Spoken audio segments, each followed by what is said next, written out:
ensemble combien Dieu voulait faire encore aujourd'hui des miracles. Hein, pour tous ceux qui étaient là, vous vous en souvenez, on a vu au travers de la vie de Gédéon, au travers l'exemple qu'est Gédéon pour nous, combien encore aujourd'hui Dieu veut faire de grandes choses. Mais qu'il fallait saisir. On a vu quelques clés ensemble et on va vraiment rentrer maintenant ensemble. Je mets la main juste pour ça. Mais c'est vrai, sérieusement, le ministère de Jésus, si vous avez l'habitude de lire la Bible, c'est une bonne habitude, hein, franchement. Si vous avez l'habitude de lire la Bible, vous verrez que le ministère de Jésus, il est parsemé, mais vraiment à chaque page de tous les évangiles, à chaque page, vous voyez des guérisons, vous voyez des miracles. Vous voyez un Dieu qui agit, qui prouve qu'il est là, qui restaure des vies. Moi, ça me donne envie.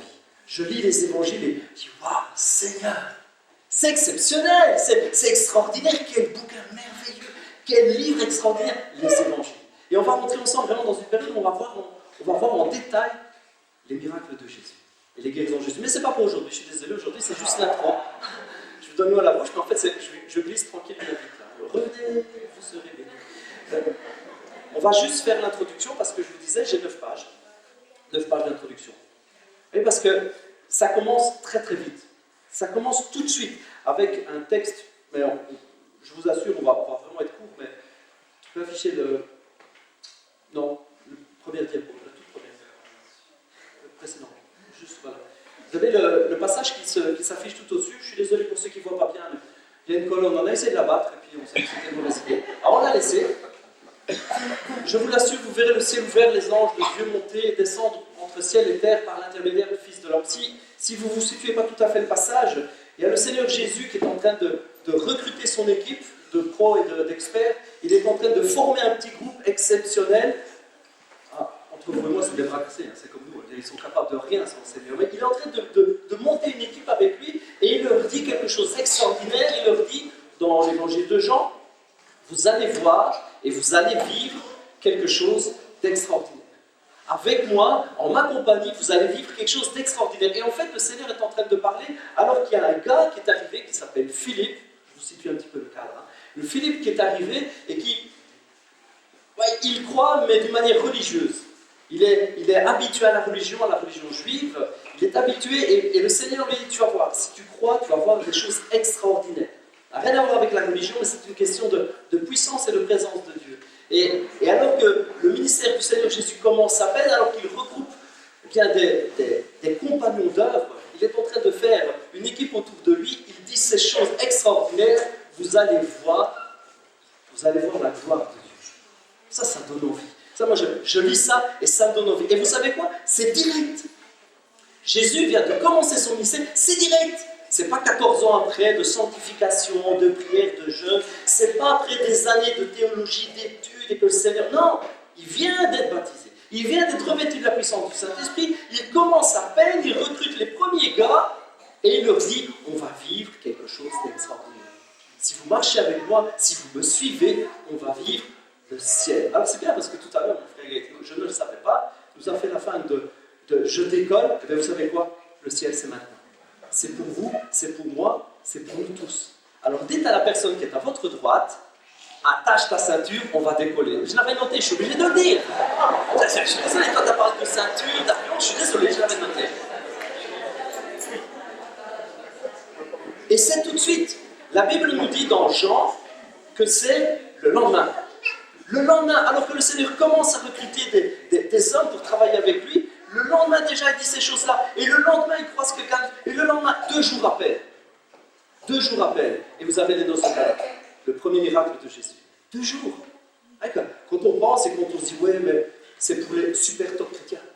Ah, ça c'est vraiment pour les chrétiens de haut niveau. C'est pour les chrétiens, ah ouais, ça c'est quand tu as le high level. C'est vraiment le chrétien qui remplit, ouais, c'est pas pour les petites gens comme vous et moi. Mais vous savez quoi, ça commence tout de suite avec l'Église. Il n'y a pas des années à attendre. Il n'y a pas un chemin de croix et absolument souffrir, martyr, tout. Non. On commence notre vie avec le Seigneur, à peine recruté, à peine que le Seigneur nous attrape par la main et dit, viens avec moi, viens travailler avec moi, viens bosser dans mon équipe, viens, on va faire des trucs de ouf, on va vivre quelque chose d'extraordinaire, on va vivre des guérisons, on va vivre des miracles, tu veux venir? C'est tout de suite, c'est maintenant, alléluia, Un amen à ma gauche. Ah, un amen juste un petit peu sur le côté. Sois béni, Suzanne. Alléluia. Et ça commence tout de suite. Mais, je sais ce que vous allez me dire. Je sais ce qu'on devrait dire dans ces cas-là. Ouais, mais, est-ce que le Seigneur il guérit tout le temps? Ah, c'est une question épineuse. Est-ce que le Seigneur bénit tout le temps? Parce qu'en fait, si j'entame le sujet de la guérison, dans le projet 9 pages d'introduction, il y a des sujets qui sont délicats. On va parler guérison, on va parler intervention divine, puis on va dire, ouais, mais est-ce que c'est encore maintenant? Est-ce que c'est encore pour aujourd'hui? Est-ce que vraiment, le Seigneur vraiment a à cœur de bénir? Amen. Alléluia. Mais je peux vous dire que ce n'est pas toujours ce que tout le monde dit. Ce n'est pas toujours ce que tout le monde dit. La plupart des gens vous diront et parleront de cette épineuse question, aïe, aïe, aïe, je vais lancer un pavé dans la main, de la souveraineté de Dieu. On rigole moins tout de suite. Il y a la souveraineté de Dieu. Il y a la souveraineté de Dieu, et là-dessus, je ne suis pas contre, Dieu est souverain, évidemment. Mais avec la souveraineté de Dieu, et quand on parle de guérison, arrive tout de suite le fameux sujet délicat de oui, mais si on prie, s'il n'y a pas de guérison, c'est parce que parfois Dieu ne veut pas, ou c'est pas le bon moment. C'était pas le temps de Dieu. Et c'est toutes ces choses-là que je voudrais voir avec vous. Parce que je sais que c'est un sujet délicat, je sais que c'est un sujet qui a fait souffrir beaucoup de chrétiens. C'est des sujets dans les églises qui ont fait souffrir beaucoup de gens. Parce qu'avec le non-résultat, avec le manque de vision, avec le manque d'action, avec le manque de guérison, eh bien, il a fallu trouver des excuses. Je vous assure, vous rigolez plus. Il a fallu trouver des excuses, il a fallu trouver des raisons, des explications. Oui, mais parce que. Oui, mais parce que. Alors, j'ai deux mythes aujourd'hui, que je voudrais vraiment casser avec vous. Deux mythes très importants. On va les voir ensemble. Le premier mythe, c'est le Seigneur ne bénit pas. Le Seigneur ne me guérit pas parce que je suis mauvais, parce que je suis un pécheur, et parce qu'il y a le péché dans ma vie. Alors Dieu attend, je vous assure, on fait comme ça, ouais. On dit oh, c'est pas vrai, mais on l'a tous vécu. Et en fait, il faut que d'abord je me remette en ordre pour que Dieu me bénisse. Il faut d'abord que je devienne meilleur. Je suis un mauvais chrétien et c'est normal, Dieu me frappe. Premier mythe. On va mettre de la dynamite dans tout ça, je vous assure. On va mettre de la dynamite. Deuxième mythe, c'est pas le bon moment. Problème d'agenda. C'était pas prévu aujourd'hui, ce sera peut-être prévu la semaine prochaine. On verra si tu as le temps. On en rigole, mais ce sont des choses qui vraiment se disent. C'est pas le bon moment. Reviens une autre fois. Ça t'apprendra à attendre et à patienter. Ça te fortifiera. Alors je sais que ce sont des choses qui ont blessé, qui ont vraiment blessé des gens. C'est des choses qu'on peut dire et qui n'ont pas de fondement réellement biblique. Vous savez ça? Vous savez, ça n'a pas de fondement biblique. Il y a des idées qui sont venues avec le temps simplement par manque de résultats. On prie, le Seigneur ne guérit pas. Alors, comme le pasteur en général ne veut pas mouiller sa chemise, il dit bah, le Seigneur a certainement un plan pour ta vie, mais je pense qu'il doit avoir un péché. Et du coup, il se décharge. Hein. C'est pas sa faute. C'est pas sa faute. On dira sois béni, le Seigneur mettra sa main. Le Seigneur mettra sa main plus tard. Hop, c'est pas moi non plus. Ah ben ouais. C'est aussi simple que ça. Parce qu'on n'a pas de résultat, on cherche des excuses. Mais à qui on va regarder? Dites-moi un petit peu, à qui on va regarder? C'est quoi notre exemple dans la Bible? Jésus. C'est Jésus. Et dites-moi quand Jésus s'est trouvé en face de quelqu'un qui lui dit oh, problème d'agenda, c'était pas aujourd'hui. Ou qu'il a dit non, je suis désolé, retourne quand tu seras meilleur, je te bénirai. Je suis sûr que vous réfléchissez tous à un passage. Ah, il y a des passages, je vous assure qu'il y en a. Ah, il y a des passages. Il y a des passages qui nous mettent vraiment devant des conflits. Et la Bible est claire. Paul est clair. Qu'est-ce qu'il dit Paul? Romains 8. Je suis désolé, je ne suis plus du tout dans le truc parce que je raccourcis. Non, mais c'est pas grave. Je ne suis plus du tout du temps, j'ai passé 3 pages déjà. Donc, c'est vrai, j'ai passé au moins 3 pages. Qu'est-ce que Paul affirme en disant c'est parce qu'il y a un péché dans ta vie? Qu'est-ce que Paul affirme? Il n'y a pas un passage qui vous vient à l'esprit? Amen, mon frère. Béni. Sois béni. Maintenant, donc, il n'y a plus de condamnation pour ceux qui sont unis à Jésus-Christ. Amen. Voilà ce que dit la Bible. La loi de l'Esprit qui nous donne la vie dans l'union avec Jésus-Christ nous a libérés de la loi du péché et de la mort. Amen. Amen. Ouais, mes frères, il y a quand même un passage qui dit que si on pêche volontairement, et si... il n'y a plus de pardon pour ce péché-là. Vous voyez quel passage? C'est embêtant, ce passage. C'est vraiment embêtant. Hein? Qu'est-ce qu'on va faire avec ça? Le passage que je vous cite, je raccourcis volontairement, mais le passage que je vous cite, c'est Hébreux 10. Vous pourrez aller voir. Hébreux 10. Vous avez un apôtre là qui est en train d'écrire aux Hébreux.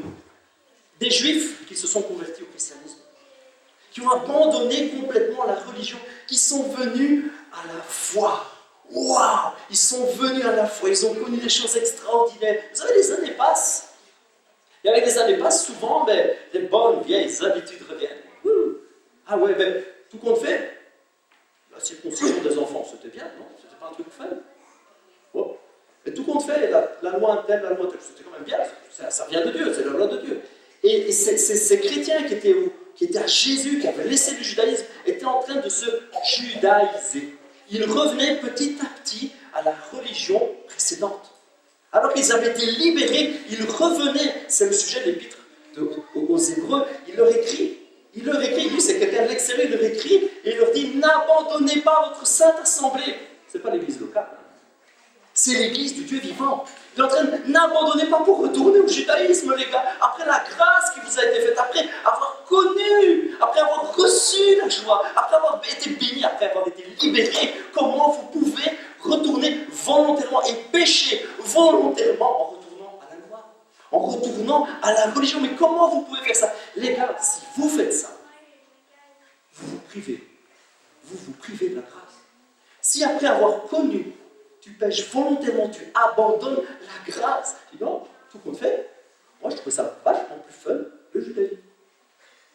À la limite, c'était beaucoup mieux, j'étais mieux. Moi, Seigneur, je ne veux pas de ta grâce, je ne veux plus de la croix, je veux plus. Tout compte fait, j'y crois plus à ces histoires-là. Si on se prive volontairement de la grâce, si on se met à part de la grâce, si on quitte la foi volontairement, là on a un petit souci quand même.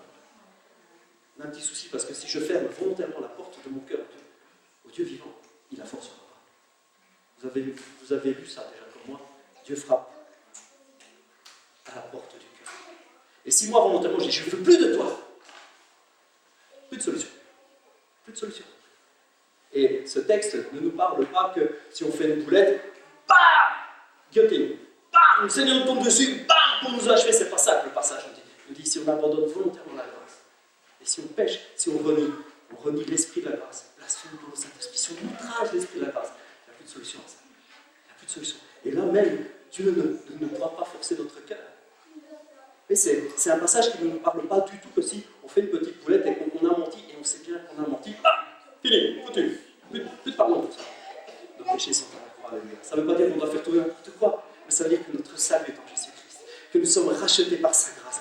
Vous avez le droit de dire Amen. Alléluia. Le Seigneur nous a sauvés, il a pris nos péchés à la croix, nous sommes libérés par son sang. Et ça nous invite encore plus devant quelle grâce à marcher correctement. Oh, qu'est-ce qu'on a envie de plaire au Seigneur. Qu'est-ce qu'on a envie qu'il nous change. Mais c'est vrai, ça nous pousse à nous mettre à genoux. Seigneur, viens me changer. Seigneur Jésus, viens dans ma vie. Viens me transformer, Seigneur. Surtout que je ne pêche pas contre toi. Mais Seigneur, que ce soit ton action dans ma vie, pas la mienne. Alléluia. Oui, c'est la démarche que Paul est en train d'expliquer en disant il n'y a plus de condamnation pour ceux qui sont unis à Jésus-Christ. Il n'y a plus de condamnation. Ouais, mais le frère, il fait beaucoup de bruit, mais il y a quand même un autre passage. Hein. Il y a quand même un autre passage, hein, le frère, Hébreux 12. Vous n'avez pas encore résisté jusqu'à la mort dans votre lutte contre le péché. Et vous avez oublié cette parole d'encouragement. Vous voyez plus ou moins à quoi je veux venir? Que Dieu vous adresse comme à des fils. Mon fils, ne prends pas à la légère la correction du Seigneur. Ne te décourage pas lorsqu'il te reprend, car le Seigneur corrige celui qu'il aime. Il châtie tous ceux qu'il reconnaît pour ses fils. Bam, je t'avais dit, je t'ai eu.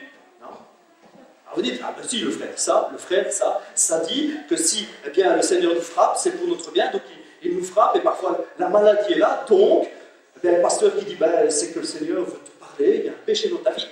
Il a raison. Il a raison. Comment je vais expliquer ça? précise alors. Je me suis tiré une balle dans le pied. Non. Non. Est-ce que quelqu'un a déjà été regarder le grec, le mot-là?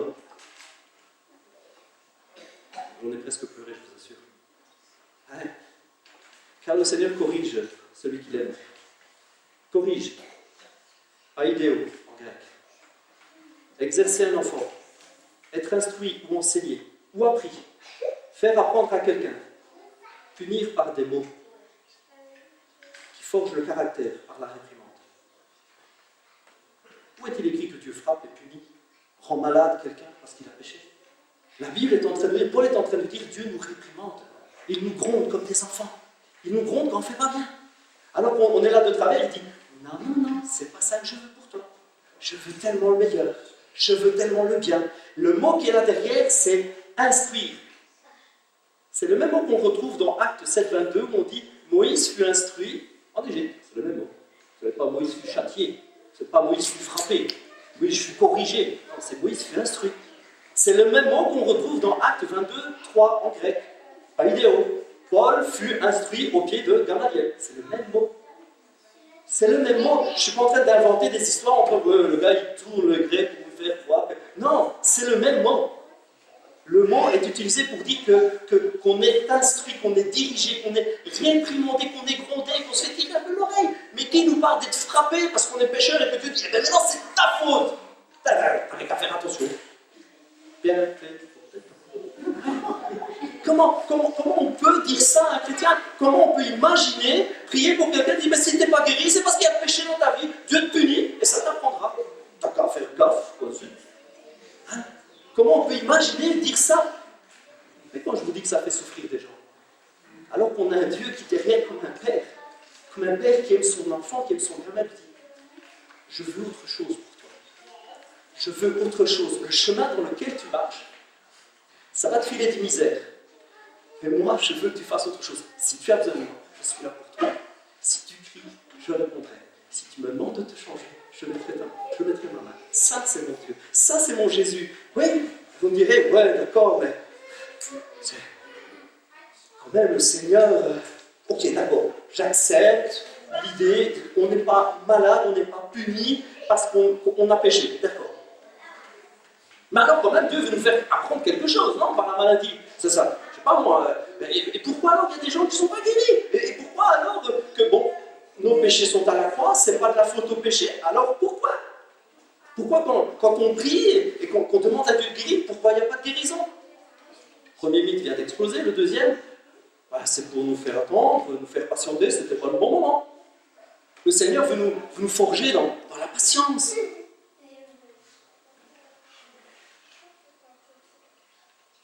L'idée, c'est que le Seigneur nous envoie donc des épreuves. Donc Dieu, ok, c'est pas à cause de nos fautes, mais c'est pour nous faire comprendre et ça prendra le temps qu'il faut. Et même si tu as la foi, j'ai décidé que c'était le 27 août 1983, ce sera le 27 août 1983. Tu peux danser sur ta tête, tu peux avoir la foi, tout ce que tu veux, tu peux croire, tu peux prier, tu peux intercéder, prononcer le nom de Jésus, parole de victoire, ça c'est le terrain, je prends position. Dieu donc nous éprouve à attendre.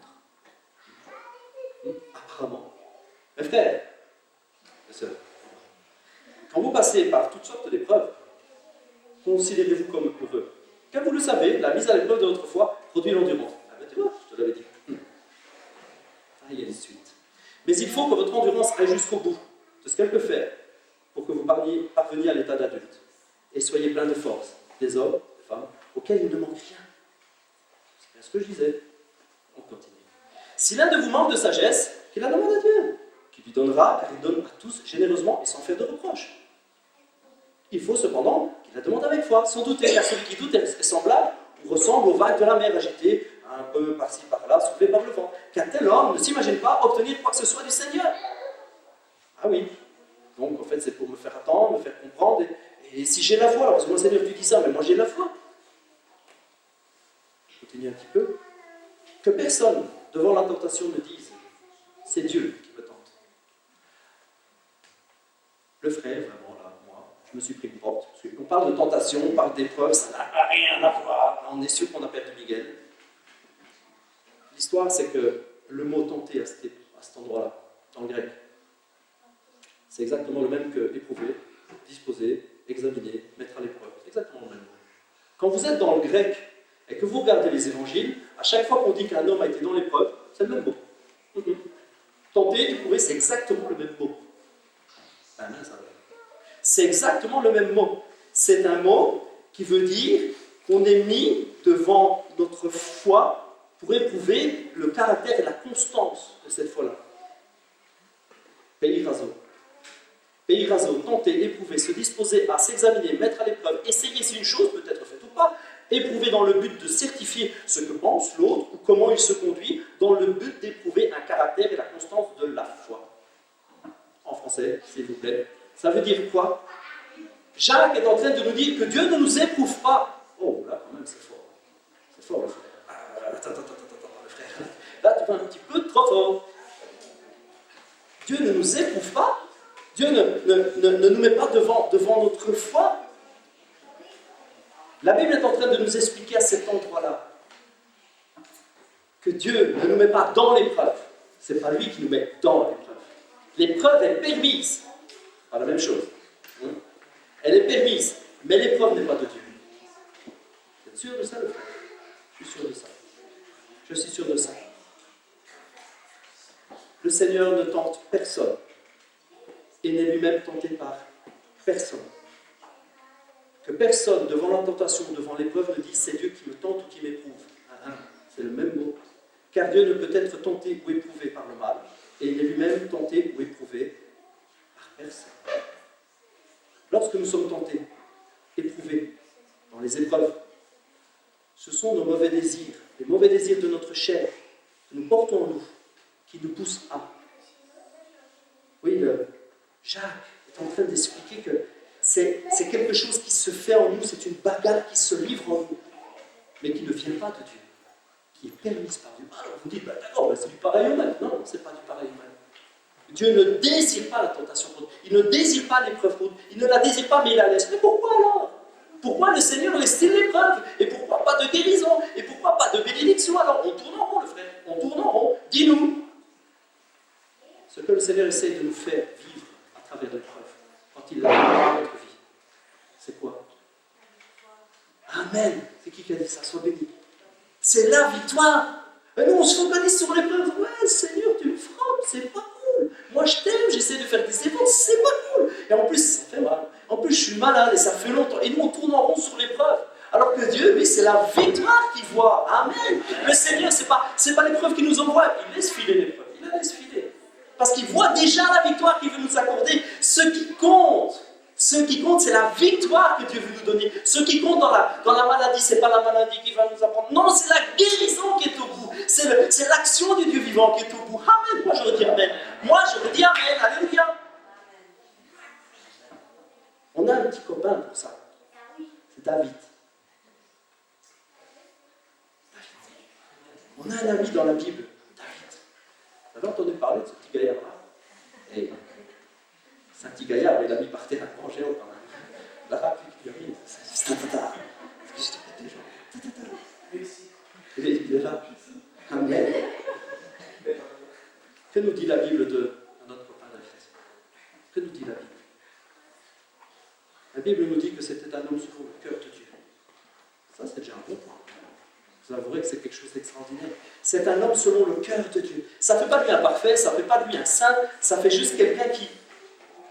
Il pense comme Dieu pense. Il a le cœur qui est dirigé par l'Esprit de Dieu. Il a le cœur qui se laisse porter par l'Esprit de Dieu. Il a la volonté de Dieu qui s'imprime dans son cœur. Les jours passent et puis il marche avec Dieu. Oh, alléluia. Il marche avec lui, il se laisse guider. Et vous savez quoi? Il a des misères. Ben oui. Il a des misères, il a des problèmes.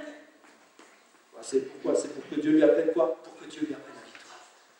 Pour que Dieu lui apprenne la victoire. Saül répondit à David, tu ne peux pas aller lutter contre ce Philistin, tu n'es qu'un gamin. Et le jeune, tu peux aller nulle part. David répondit à Saül, quand ton serviteur gardait les boutons de son père, qu'un lion ou même un ours survenait pour emporter une bête du troupeau, je courais après lui, je l'attaquais, j'arrachais la bête de sa gueule, et s'il faut faisait le malin se dresser contre moi, je le prenais par son poil, je le frappais jusqu'à ce qu'il soit mort. Ça, c'est extraordinaire. Quelle confiance le gars il a. Quelle foi il a. Il ajouta, l'Éternel qui m'a délivré de la griffe du lion et de l'ours me délivrera aussi de ce Philistin. On fait l'histoire et on se dit, bon, tout compte fait, ce qui compte, c'est l'épreuve et la patience dans l'épreuve. C'est pas la victoire. Alors on fait tout ça en disant que David, il parle à Saül et qui dit, ouais, moi, quand il y avait un lion, je lui courais après. Et puis je le laisse filer, parce que je me fais des là, ça se fait pas. Mais le Seigneur m'a appris à attendre. Le Seigneur m'a appris à patienter. Je voyais le gamin filer, enfin le lion filer avec ma main, je dis oh! Et quand il se retourne, je dis non, viens, je continue. Voilà. Ça n'aurait pas de sens. Ça n'aurait pas de sens si David il explique à Saül, oui, c'est vrai, le Seigneur m'a appris à bien patienter. Le Seigneur m'a appris à bien persévérer. Et tu as vécu des victoires? Non, mais ça forge le caractère. Je peux te dire, oh, ça donne de la passion. Ça donne de la passion. Ça n'a aucun sens. Ça n'a aucun sens. Saül, il voit un gamin, mais ce gamin-là, il a vécu des victoires. Et vous savez quoi? Les victoires d'hier nous apprennent à vivre les victoires d'aujourd'hui. Les victoires d'hier ne nous apprennent pas à vivre les défaites d'aujourd'hui. Hein? Oh.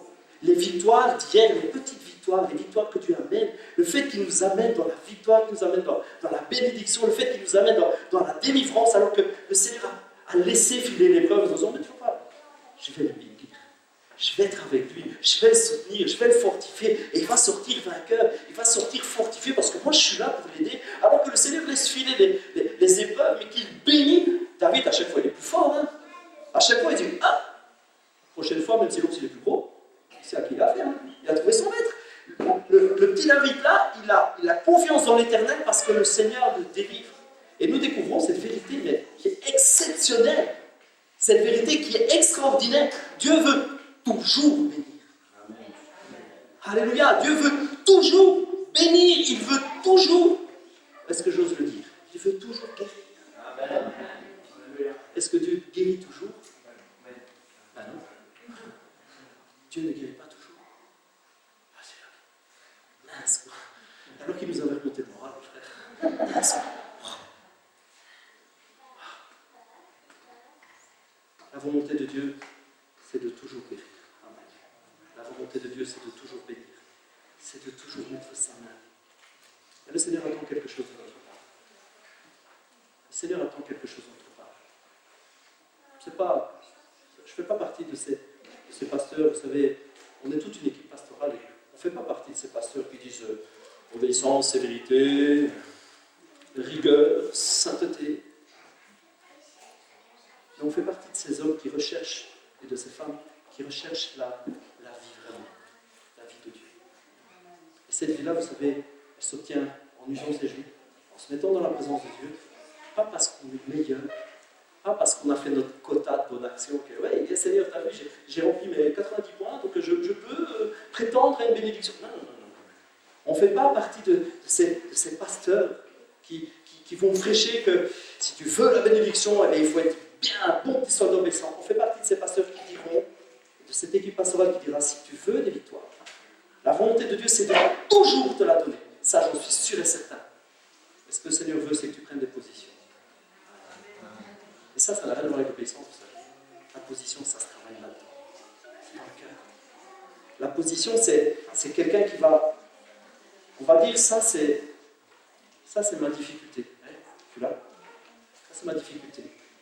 Prise de position, c'est ça. Je déclare que ce terrain est à l'Éternel. Je déclare que ça, c'est son territoire.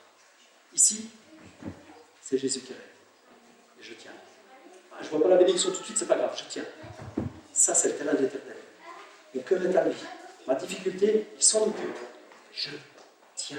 Je prends une position et je m'y tiens. Je proclame la délivrance, je proclame par la foi. Ceci est le terrain de l'Éternel. Vous savez, il y a quelques années, j'étais tout petit, une série de gars motivés, ils sont allés jusque sur la Lune.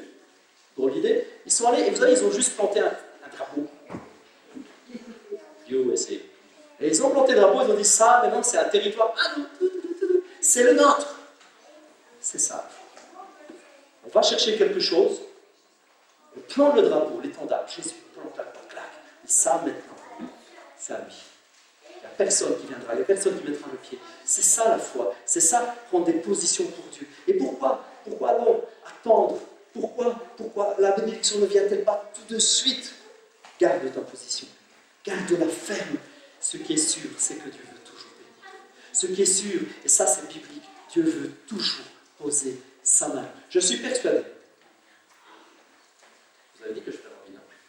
J'ai fini. Je suis persuadé. Je suis vraiment persuadé que nous allons vivre une époque de miracles. Nous sommes en chemin, je vous assure, ça brûle au fond de mes, je vais dire au fond des chaussettes, mais ça brûle vraiment dans mon cœur. Et dans beaucoup d'hommes de Dieu, de femmes de Dieu qui sont venus en Belgique ces derniers mois, ils ont tous dit la même chose. Quelque chose s'en vient. Il y a une bénédiction qui vient. Le Seigneur nous demande de prendre position. Le Seigneur nous demande de conquérir un terrain, de planter sa croix et de dire ça, c'est pour lui. Ça, c'est pour lui, alléluia.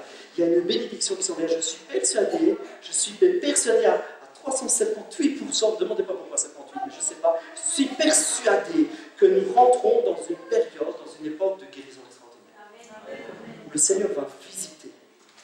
Alors que nous prions régulièrement les uns pour les autres, alors que nous recherchons ces moments de guérison, ces moments où Dieu agit, on commence à voir des choses de... On commence à voir des guérisons instantanées, des douleurs qui s'en vont immédiatement. Immédiatement. On voit un Dieu qui commence à agir. Alors pendant que... Très chère sœur, vous allez jouer un petit morceau de piano. Pendant qu'on va prendre un moment juste pour chanter un chant très simple. Kétano, si tu veux bien chanter un petit chant. On va prendre un moment de prière ensemble.